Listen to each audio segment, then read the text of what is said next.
Penuntun Saat Teduh Gereja Kristen Jakarta, Minggu 27 Desember 2020 dengan tema Pejuang Tuhan. Firman Tuhan terambil dari Lukas 3 ayat 3-6 dan Yohanes 3 ayat 22-30 berkata demikian.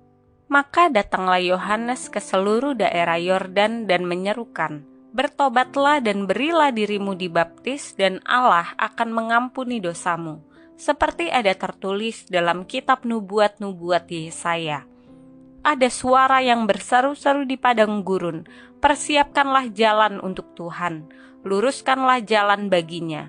Setiap lembah akan ditimbun dan setiap gunung dan bukit akan menjadi rata.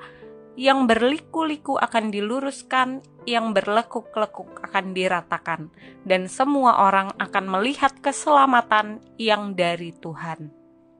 Sesudah itu Yesus pergi dengan murid-muridnya ke tanah Yudea dan ia diam di sana bersama-sama mereka dan membaptis.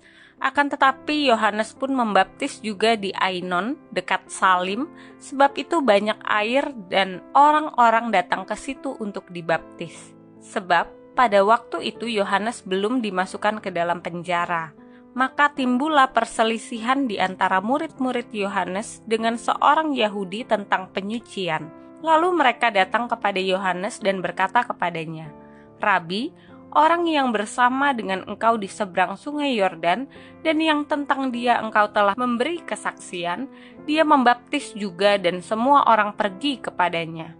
Jawab Yohanes, "Tidak ada seorang pun yang dapat mengambil sesuatu bagi dirinya kalau tidak dikaruniakan kepadanya dari surga. Kamu sendiri dapat memberi kesaksian bahwa aku telah berkata aku bukan Mesias, tetapi aku diutus untuk mendahuluinya. Yang empunya mempelai perempuan ialah mempelai laki-laki, tetapi sahabat mempelai laki-laki yang berdiri dekat dia dan yang mendengarkannya sangat bersukacita mendengar suara mempelai laki-laki itu. Itulah sukacitaku, dan sekarang sukacitaku itu penuh. Ia harus semakin besar, tetapi aku harus semakin kecil." Martin Luther King Jr. adalah seorang pemimpin gerakan hak-hak sipil di Amerika Serikat. King sering ditahan dan dipenjara. Ia juga pernah dilempari batu, ditikam, juga diserang secara fisik. Tetapi ia tetap berjuang dan mengorbankan segalanya untuk perjuangannya. Ada penggalan pidato yang ia sampaikan sebelum ia dibunuh yang menunjukkan kegigihan dari perjuangannya. "Saya hanya ingin melaksanakan kehendak Allah." Dan keesokan harinya Martin Luther King Jr. membayar harga dari perjuangannya, yaitu kematian. Yohanes Pembaptis tidak hanya mempersiapkan jalan bagi Yesus, tetapi juga mengumumkan Dia sebagai Mesias yang akan mengumpulkan umatnya. Sebagai pendahulu Yesus, Yohanes Pembaptis bekerja keras dengan terus memberitakan pesan pertobatan kepada orang Israel. Meskipun harus mengalami perlawanan dari awal, Yohanes tetap berjuang sampai akhir hidupnya.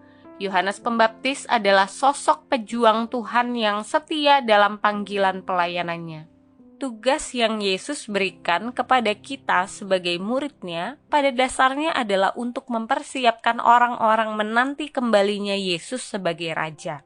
Untuk mempersiapkan hal ini, kita harus pergi ke seluruh dunia dan memberitakan Injil kepada semua orang. Kita harus melaksanakan satu amanat ilahi, yaitu menjadikan segala bangsa murid Yesus.